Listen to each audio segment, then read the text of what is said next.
Hey guys, it's Anthony with HOP Munitions alongside Chris and Nate, one of the operators from the Warren County Tactical SWAT Team. And we're here pretty much to get their story on why and how they won or were awarded the Valor Award at the Ohio Tactical Officers Association Conference this past June.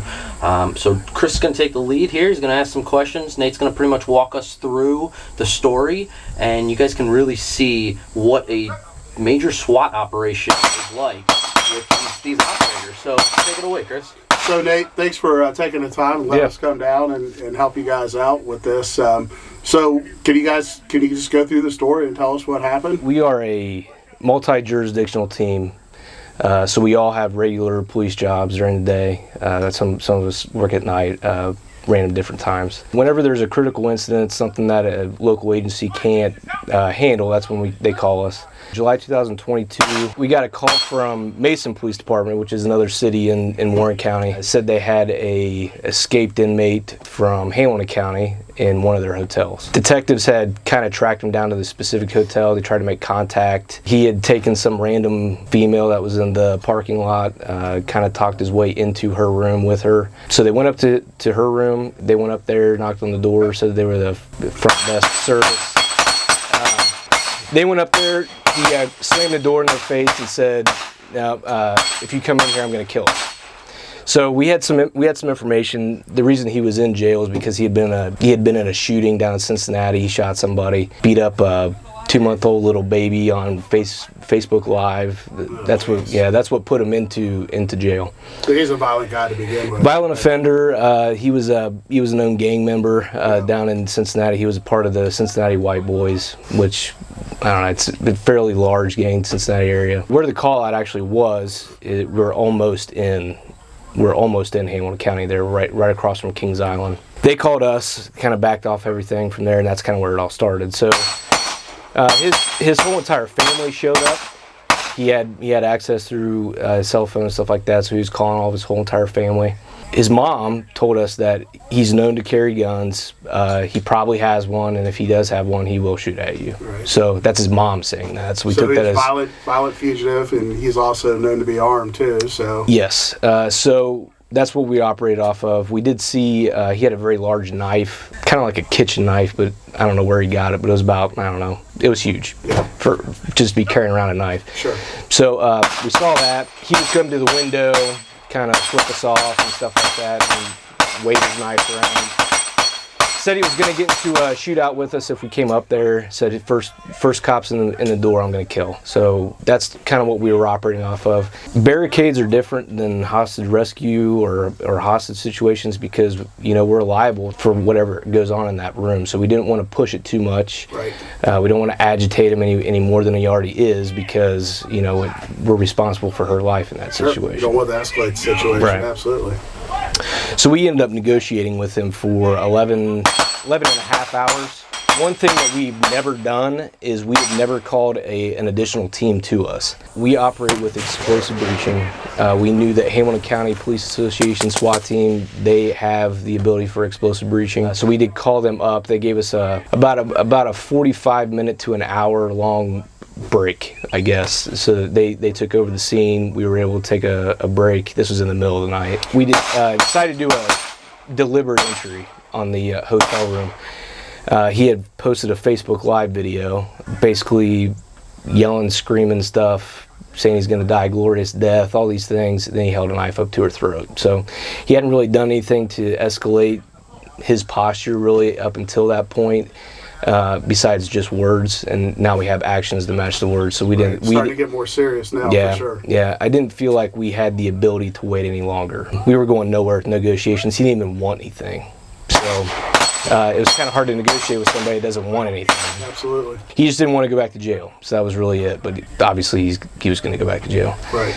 We had a deliberate entry plan. For whoever doesn't know the difference is emergency rescue would be you have to go right now because they dictated something to you that you have to go in there right now to save a hostage.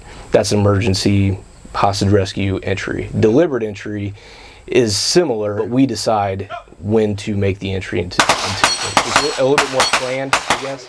After basically escalated to that point, called everybody back.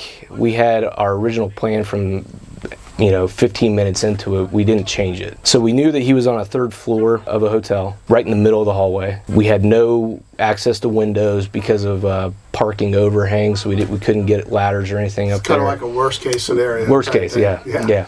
So he's on the very top floor. We thought our only viable option was to port holes in the wall. Right. We call it porting. It's really just when you make a hole in a wall. So we did one in a bathroom in the front. We did one deep into the room. These are adjacent rooms. There's a lot of planning that went into that. We didn't just do it, off the top of our head. But those charges had been in place for a while, and then we used shotgun breaching on the door. We knew that would fail based off of prior experience, but we knew it would weaken the door. So we had it set up to shotgun breach the door, then mechanically breach it with a ring.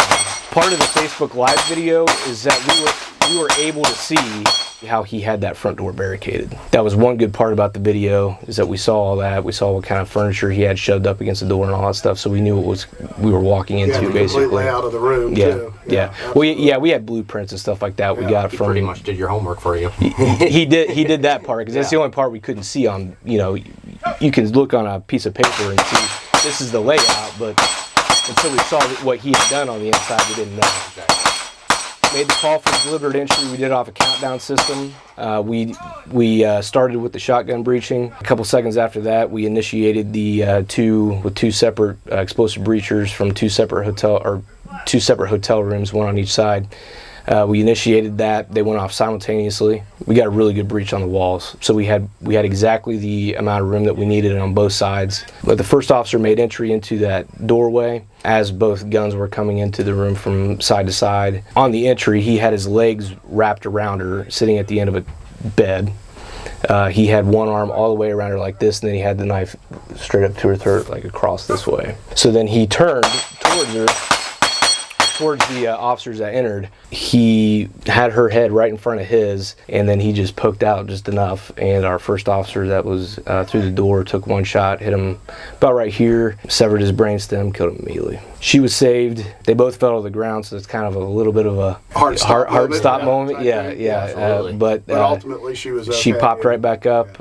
We have an SOP for hostage rescue. We practice it all the time, over and over and over again. Absolutely. Every single training day, that's how we start it. We start our first hour, 2 hours with hostage rescue or officer down rescue.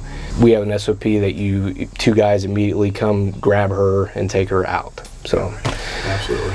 So that's pretty much. There's 12-hour call out, so there's a lot of information there I didn't share, but for the most part, that's what happened. That's awesome. So you guys won the award then too. So HOP was able to supply you guys with some ammo to help you guys out with training over the next year, which is probably a pretty good deal for you guys. I would imagine. Great deal for us. Yeah.